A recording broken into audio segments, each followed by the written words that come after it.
Hello, good morning, FIBCom students. Hello, hello, am I Good morning, audible? ma'am. Good Good afternoon, ma'am. morning, good afternoon. Okay. So yesterday we were discussing about that pollutants, land of pollution, hmm, and agents of pollutants, land pollution. Now we will discuss today that global warming. Human activities such as burning coal, oil, natural gas releases carbon dioxide, methane, and other greenhouse gases into the atmosphere. The greenhouse gases from the blanket around the earth, trapping the heat, raising the temperature on the ground. And this has been steadily changing our climate. Climate change represents the change mean the long term weather patterns. तो कल मैंने थोड़ा सा आपको discuss किया था, फिर से वापस मैं अब ये पॉइंट आपको रिपीट कर रही हूँ कि ग्रीन हाउस गैसेस या हमें किस तरह से इफेक्ट करता है। तो जैसे फॉर एग्जांपल हमारी ह्यूमन एक्टिविटीज की, जैसे हम कोयला जलाते हैं, ऑयल जलता है, तो वो सब हम बोलते हैं कि जो नेचुरल गैस होता है उससे क्या उत्पन्न होता है, कार्बन डाइऑक्साइड, मीथेन और दूसरे जो गैसेस होते हैं वो एटमॉस्फेयर में क्रिएट होते हैं। और हम बोलते हैं कि जैसे एक धुआं होता है, धुआं उठता है तो एक अपना लेयर बनाता है, हीट तैयार करता है, और जिसकी वजह से हमें बताएं कि जिसकी वजह से हमें क्या दिखाई देता है, जैसे एक टेम्परेचर में एक थोड़ा सा बदलाव दिखाई देता है। कि जैसे फॉर एग्जांपल जैसे आप सुबह सुबह में उठते हैं, तो हमें जो हम जल्दी सुबह में उठते हैं, 5:30-6 बजे उठते हैं, तो हमें जो जैसे जैसे सूरज उगता है तो वैसे हमको धुंधला दिखाई देता है, धुंधला दिखाई देता है कि क्लीन दिखाई देता है, धुंधला दिखाई देता है कि क्लीन दिखाई देता है, कैसे दिखाई देता है। हेलो, आवाज आ रही है ना, आवाज आ रही है। मॅम आवाज नाही येते तुमचा, खूप बारीक आवाज येतोय. हेलो, कि जैसे हम बोलते हैं कि जैसे एटमॉस्फेयर में कुछ जलाया गया है, या हम बोलते हैं कि जब कुछ भी जलाया जाता है तो वो जो धुआं होता है वो रेडी होता है, वो हम बोलते हैं कि एक हम बोलते हैं कि अर्थ के आसपास या एक अपना बोलते हैं कि लेयर दिखाता है, लेयर जमाता है, हीट तैयार करता है, और जिसकी वजह से जब हम सुबह में जल्दी उठते हैं तो वो कैसे दिखाई देता है। जब हम सुबह जल्दी उठते हैं तो कैसे दिखाई देता है। अभी आ रही है आवाज, अभी आ रही है आवाज, हाँ या ना, हाँ या ना। हेलो, हेलो, येस मॅम, येतोय आवाज. हाँ। तो जैसे जल्दी सुबह में उठते हैं तो थोड़ा सा हमको एक थोड़ा सा धुंधला धुंधला दिखाई देता है, धुंधला धुंधला कुछ दिखाई देता है कि क्लियर दिखाई देता है, धुंधला धुंधला दिखाई देता है। तो उसका मतलब होता है कि जो गैस, येस मॅम. हाँ, नेचुरल गैसेस है, ऑयल है, कोल है, उसको जलाया जाता है तो वो एक लेयर तैयार होता है एटमॉस्फेयर में। Our use of large variety of resources and their excessive exploitation has resulted in the number of irreversible damages to our environment. तो क्या होता है कि फॉर एग्जांपल जितना ज़्यादा रिसोर्सेज का इस्तेमाल करते हैं और हम बोलते हैं कि उसको एक्सप्लोइट करते हैं, ज़्यादा से ज़्यादा हम बोलते हैं जितने एनवायरनमेंट को उसको एक्सप्लोइट करते हैं, तो फिर एनवायरनमेंट भी क्या होता है, डैमेज हो जाता है। The present climate The present climate food change seems to the most profound threat to the present humanity. तो हम बोलते मैम हैं आपकी कि आवाज बहुत स्लो आती है। जस्ट मिनट होल्ड करो, जस्ट मिनट। मैम आवाज सुनाइए।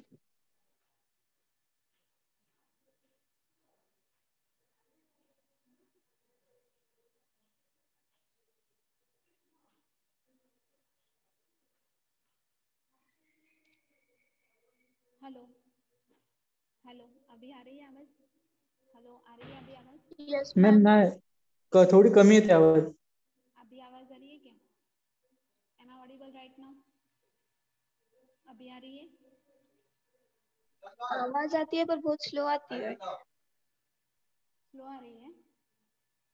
येस मॅम, आवाज स्लो आ रहा है आपका. Okay, let's go ahead. तो हमारे यहाँ पे आपको क्या बताया गया है, यहाँ पे आपको क्या बताया कि जो अभी जो प्रेजेंट क्लाइमेट दिखाई दे रहा है, या प्रेजेंट क्लाइमेट जो हमको दिखाता है कि कभी ठंडी है कभी गर्मी है, तो हमारे जो हम बोलते हैं कि जो हमारी प्रेजेंट ह्यूमनिटी है कि ये हमको एक संकेत दे रही है कि अगर अपने एनवायरनमेंट को ज़्यादा तकलीफ हो जाए तो आपको एनवायरनमेंट भी आपको ज़्यादा से ज़्यादा तकलीफ पहुंचाएगा। तो उसका नमूना हमको देखने को मिलता है कि फॉर एग्जांपल कभी भी बिन बिन वजह बारिश हो जाती है वगैरह वगैरह वगैरह। तो ऐसा सब कुछ क्यों हो रहे थे कि for example because of the global warming, it will not only have the great impact on our economic and political life but also on our basic existence। तो हमारी उसकी जो हम बोलते हैं कि ग्लोबल वार्मिंग की इफेक्टिव हमको पॉलिटिकल और इकोनॉमिक लाइफ पे ना दिखाई देते हुए हमारा जो एग्जिस्टेंस है उस पर भी दिखाई देती है। The 11 hottest years recorded in the history have occurred since 1983। तो सबसे जो हम बोलते हैं कि गर्मी वाला जो साल था, तो हिस्ट्री में सबसे गर्मी वाला साल था जो 11 साल का, हम बोलते हैं कि 11 साल 11 years have been recorded history have occurred since 1983। तो हम बोलते हैं कि 1983 के जो पहले जो 11 साल के थे, 11 साल थे वो सबसे गर्मी के हम बोलते हैं कि दुनिया में सबसे गर्मी वाले साल थे। क्या पे? क्योंकि उस साल में सबसे ज़्यादा गर्मी लोगों ने महसूस किया था। The period from 1991 to 1995 was the hottest 5-year period on the record। उसके बाद 1991 से लेकर 1995 में 6 साल सबसे ज़्यादा गर्मी पड़ी और 1988 was the hottest year in the human history। तो यहाँ पे जितना आपको डार्क करके लिखा है कि 88 ये जो ईयर था वो दुनिया का सबसे ज़्यादा इसमें गर्मी ज़्यादा महसूस हुई थी। अवर planet is in the faster than rate ever before in the last 10,000 years। तो hitting faster than the rate even before last 10,000 years। तो पिछले 10,000 वर्षों से अभी जितनी गर्मी नहीं होगी उतनी गर्मी यहाँ पे अभी महसूस होती है। आवाज़ आ रही है? आवाज़ आ रही है? Yes ma'am. Yes, ma'am. The decade of 1990 the decade of 1990 was the hottest in the millennium। और उसके बाद जैसे हम बोलते हैं कि जैसे दिन ब दिन बढ़ते जा रहे हैं, साल गुजरते जा रहे हैं, गर्मी क्या हो रही है? बढ़ती जा रही है। All this temperature changes are due to the green house effect. अभी ये चेंजेस क्यों दिखाई देते हैं हमको? तो उसकी इफेक्ट हमको because of green house effect, कि जैसे ग्रीन हाउस इफेक्ट बढ़ गए उसकी वजह से हमें क्लाइमेट में चेंज दिखाई देता है। यहाँ पे देखिए कुछ एग्जाम्पल दिए गए हैं। NASA scientist in their book green house effect gave the some international context for the events that occurred in 1988। तो 1988 में तो हम बोलते थे दुनिया की सबसे ज़्यादा गर्मी इस साल में हुई थी। तो देखिए that 70% Bangladesh was inundated by huge flood with the 25% its population being made homeless। तो 75% हम बोलते हैं ना बांग्लादेश जो बोलते हैं कि तो 75% की उसमें 75% था बांग्लादेश का 75% जो पार्ट था तो सबसे ज़्यादा वहाँ पे फ्लड आया था। और हम बोलते कि जो 25% लोग थे वो बिना घर के हो गए थे। 3,000 died in the monsoon flood and 5,000 in tropical cyclone. तो बांग्लादेश में हम बोलते कि ट्रॉपिकल साइक्लोन भी आया था, 5,000 वहाँ पे मारे गए और फ्लड भी आया था। In Anhui province of China 70,000 wells ran dry, but in the part of country 1,400 died in the floods and the storm। तो यहाँ पे आपको क्या नेचुरल कैलिमिटीज आई, कौन से साल में कितने लोग मरे, ये आपको यहाँ पे बताया गया है कि अनहुई प्रोविजंस ऑफ चाइना। तो उसमें 70,000 जो हम बोलते हैं कि चाइना में जितने भी कुएं हैं वो ड्राई हो चुके थे, ड्राई हो गए थे। 1,400 लोग मारे गए। शायद ये हम बोलते हैं कि ये जो आपको नंबर बताया गया है वो सही ना भी हो, उससे ज़्यादा लोग मारे गए। Then 25% Jamaicans became homeless in the wake of hurricane।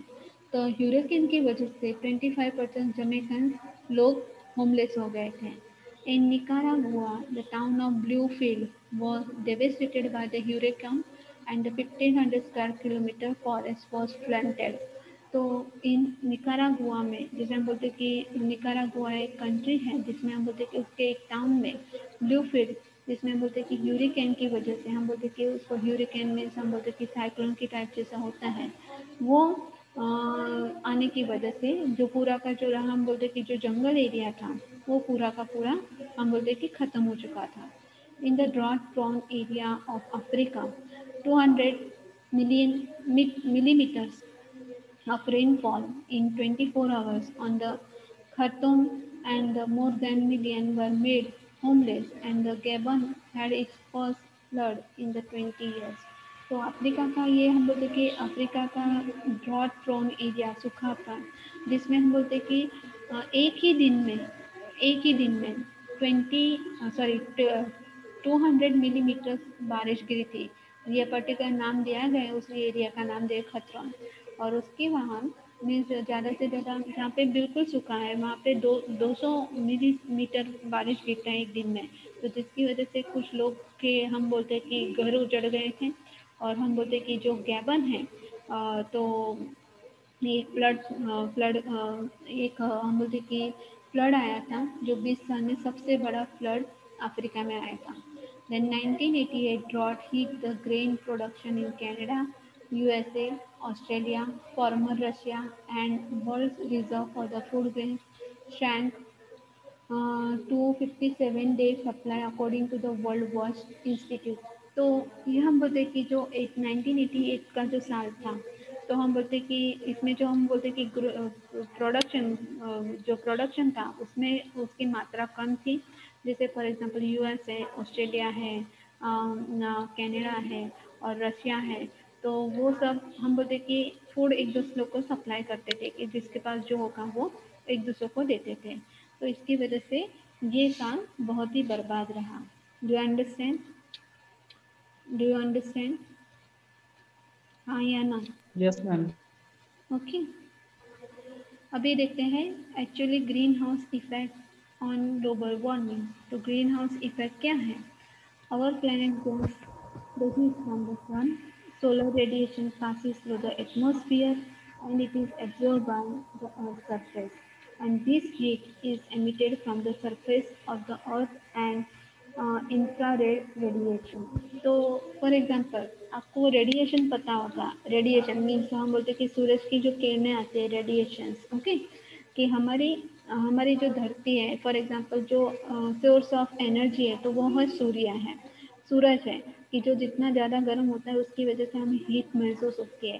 तो वो रेडिएशन एटमॉस्फेयर टू अर्थ में कंज्यूम होते हैं, एब्जॉर्ब होते हैं. और फिर बाकी की जो हम बोलते हैं कि जो रेडिएशन जितना कंज्यूम कर सकती है अर्थ उतना वो कंज्यूम करती है, एब्जॉर्ब करती है, और बाकी के फिर वापस एटमॉस्फेयर में चले जाते हैं. तो उसको हम क्या बोलते हैं? Infrared radiation. समझा कि नहीं? समझा कि नहीं? डू यू अंडरस्टैंड मैम और परत नॉट? सांगा. हाँ. जैसे फॉर एग्जांपल हम बोलते हैं कि जैसे जैसे एनर्जी ऑफ सोर्स कौन सा है? सूरज है ना, जिससे हमें एनर्जी मिलता है. सुबह होती है, फिर हम बोलते हैं कि जैसे जैसे जैसे जैसे दोपहर होती है वो जैसे तपता ही जाता है. हाँ, उसकी गर्मी बढ़ती ही जाती है, फिर शाम को वो ढल जाता है. तो आप सोचिए कि एक दिन सूरज ना होगा तो फिर पूरा धरती पे कैसा होगा? अंधारा फैल जाएगा, अंधेरा छा जाएगा. एम आई राइट? तो उसके जो किरण में से हम बोलते हैं कि उसके जो किरणें Yes, पास ma'am. होती है तो वो कौन ऑब्जर्व करता है? अर्थ. हमारी जो अर्थ है, धरती है, वो ऑब्जर्व करती है. वो जितना ऑब्जर्व कर सकते हैं उतना वो ऑब्जर्व करती है. और बाकी का जो एमिट मीन्स हम बोलते हैं कि सरफेस मीन्स हम बोलते हैं कि जो लेवल होता है, टॉप लेवल होता है, उसमें से जितना भी हम बोलते हैं कि उसको जितना ऑब्जर्व करना है उतना वो बेयर करती है. बाकी का जो बेयर नहीं होता है, वो जो एब्जॉर्व नहीं करते, फिर वही जो किरणें होती है वापस एटमॉस्फेयर में जाती है. तो उसको हम क्या बोलते हैं? Infrared radiation. समझा? Infrared yes ma'am. radiation. Okay. However, this infrared radiation cannot escape from the atmosphere as fast as the solar radiation can enter.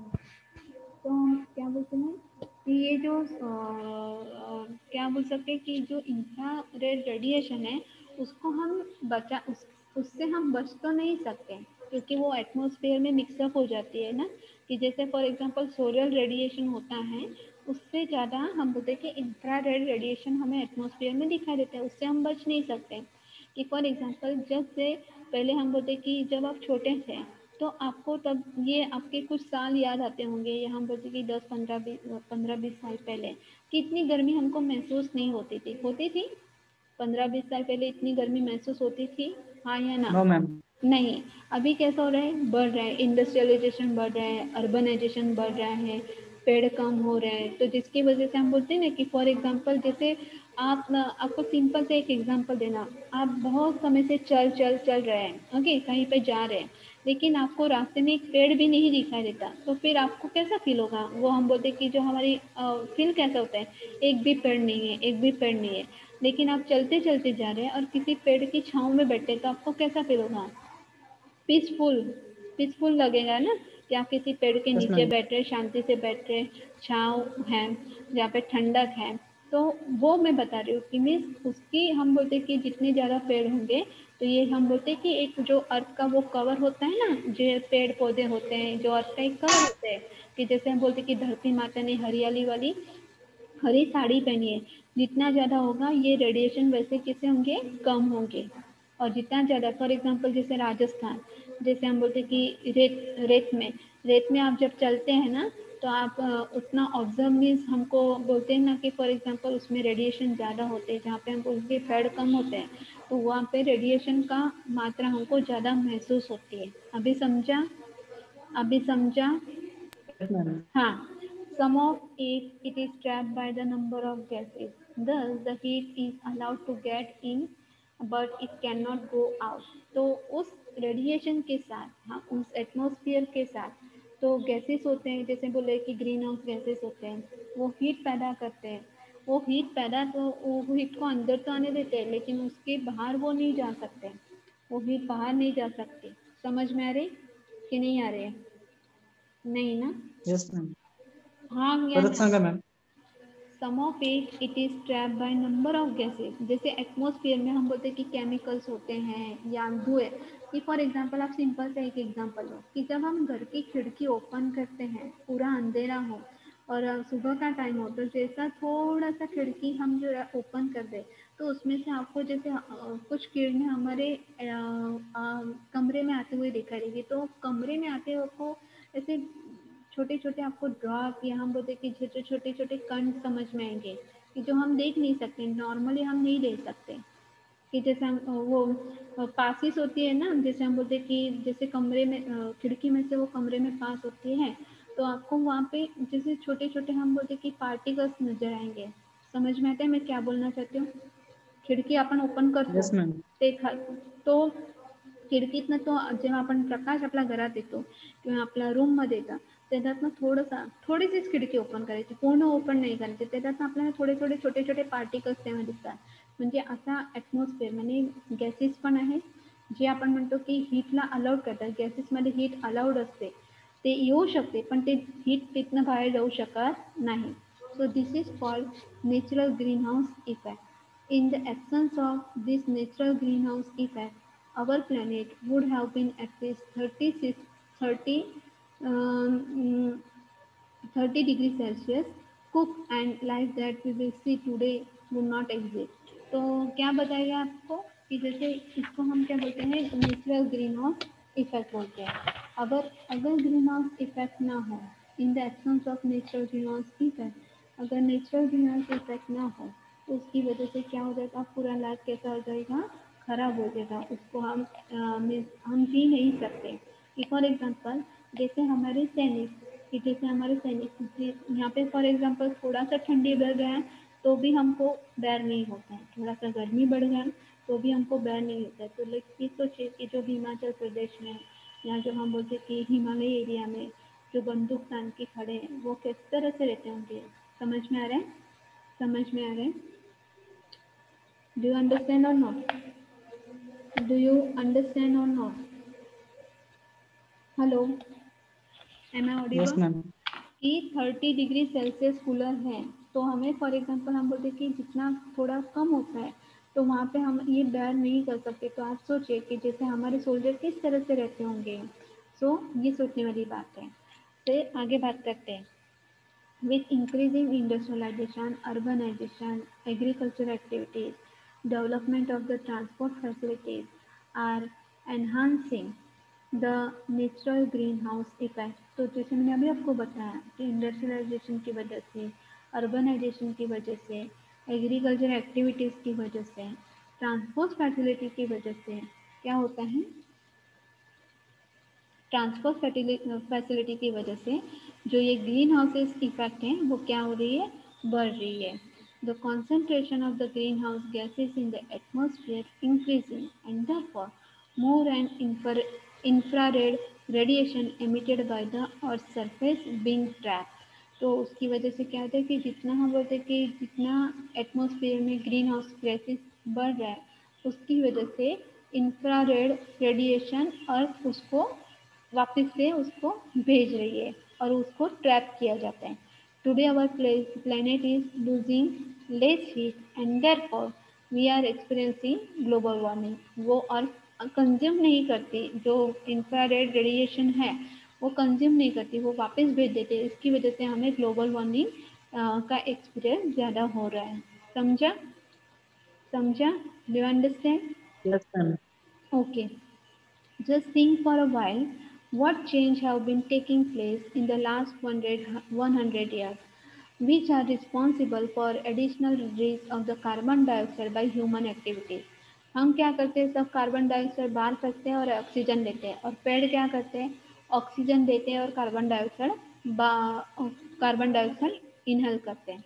Fossil fuel burn to run automobiles, heat our houses, heat our houses, cook our food. Business and in the power stations are responsible for about 98% of carbon dioxide emission, the 24% of methane emission and 80% of nitrous oxide emission in the USA and many other developed countries। तो जैसे हम बोलते हैं कि जितना भी fossil fuels है वो बंद किया जाता है। क्यों?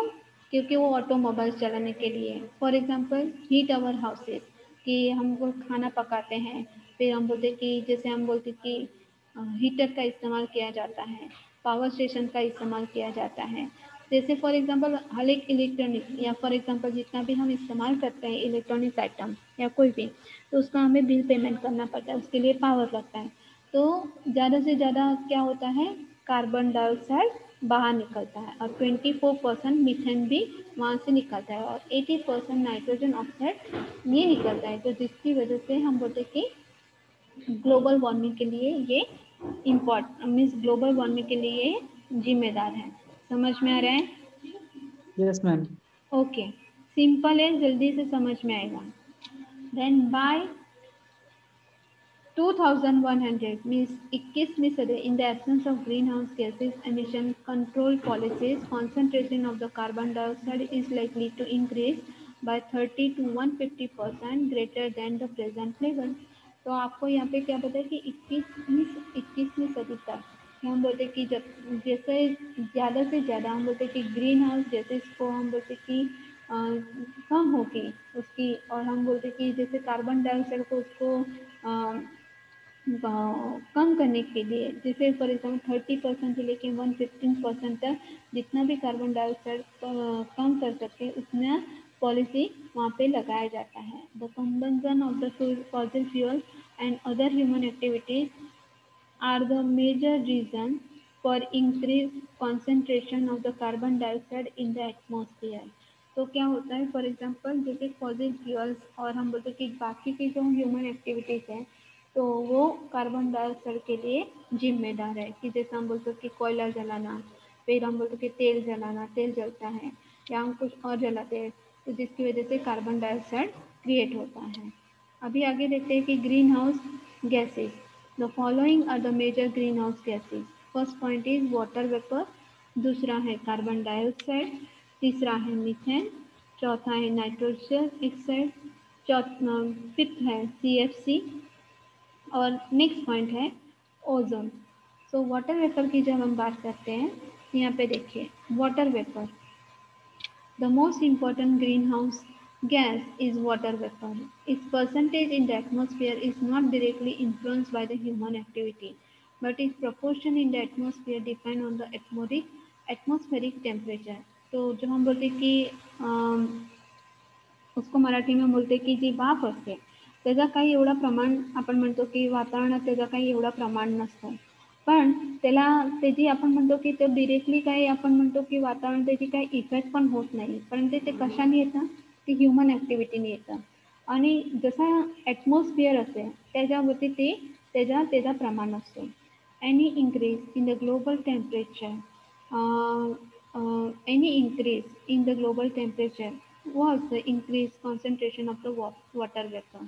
Warmer air has greater capacity to be moisture, and thus any increase of the greenhouse effect by the other greenhouse gases will increase global warming effect of the water vapour.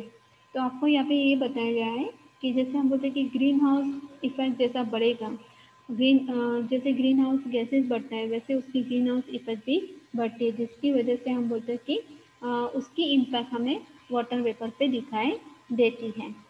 समझ में आ रहा है? समझ में आ रहा है? हाँ या ना? Yes, ma'am.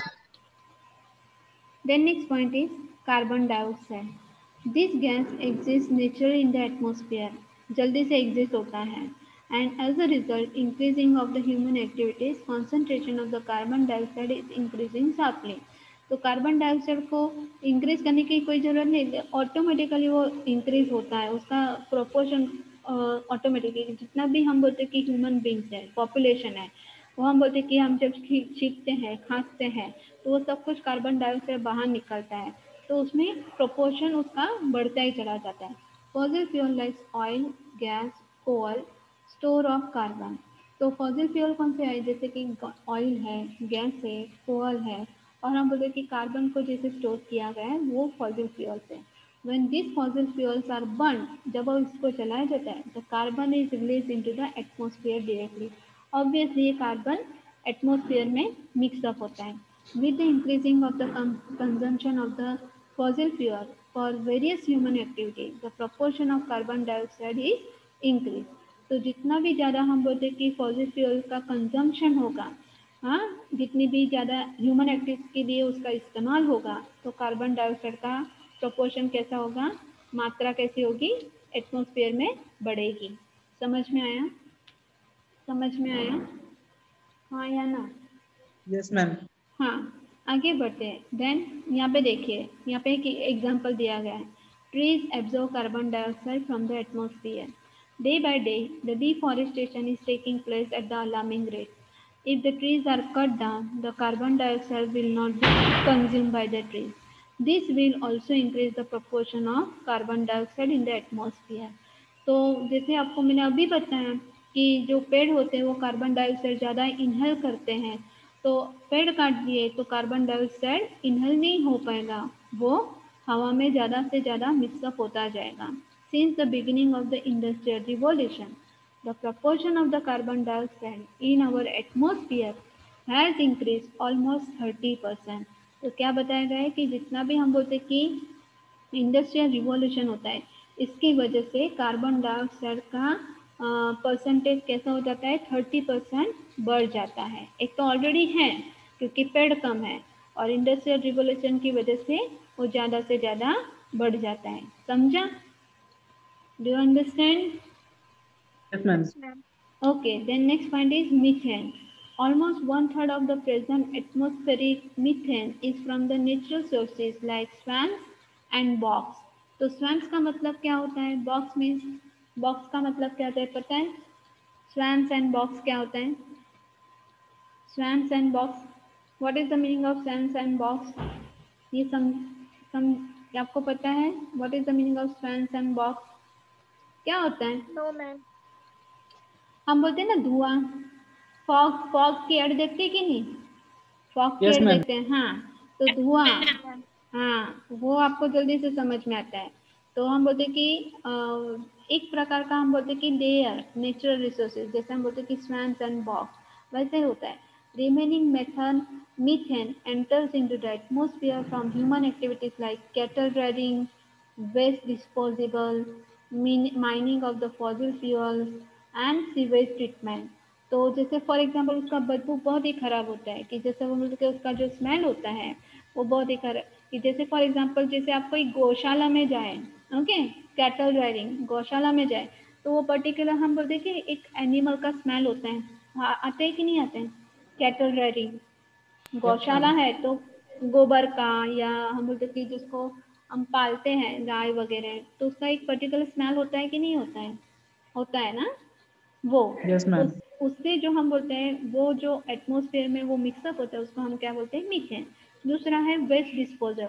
वेस्ट डिस्पोजल जहाँ पे कचरा डिस्पोज किया जाता है, तो उसके वजह से जो वहाँ पे हम बोलते हैं कि दिखाई नहीं देता है, लेकिन वो जो स्मेल होता है उसको हम बोलते हैं मीथेन।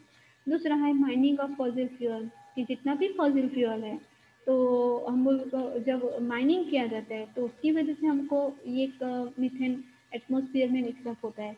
और दूसरा लास्ट वाला है सीवेज ट्रीटमेंट, कि जब गटार या हम बोलते हैं कि सीवेज ट्रीटमेंट होती है, गटार साफ की जाती है, तो तभी ये हमको मीथेन का स्मेल आता है। समझा? समझा? हाँ या ना? समझा?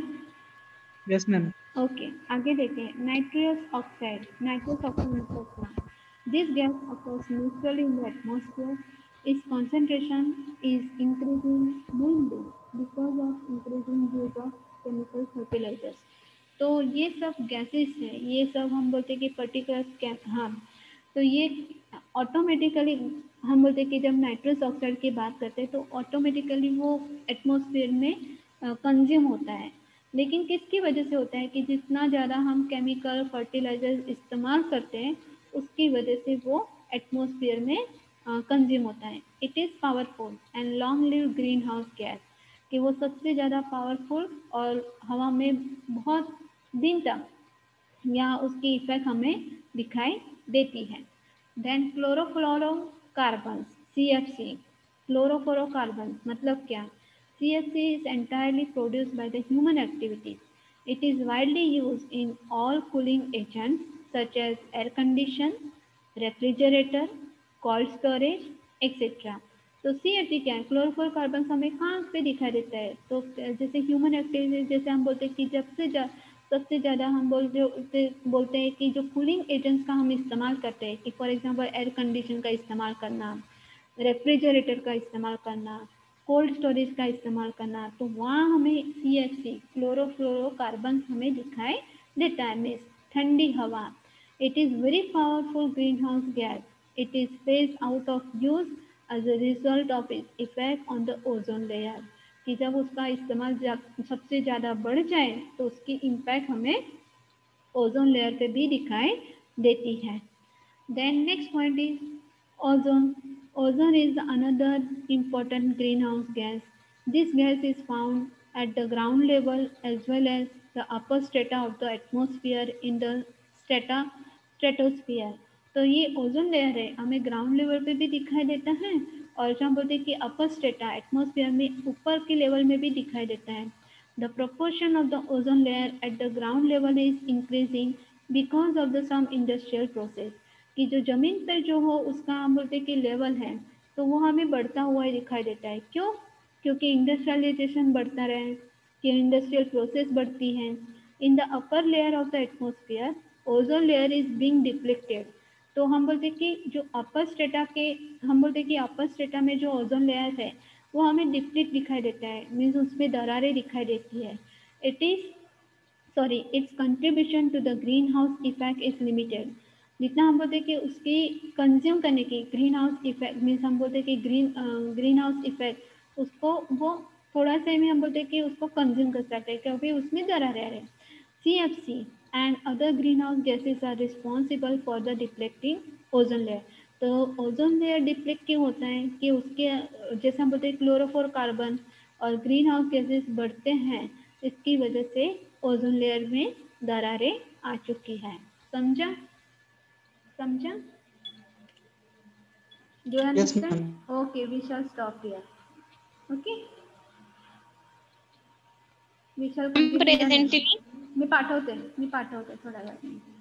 Okay.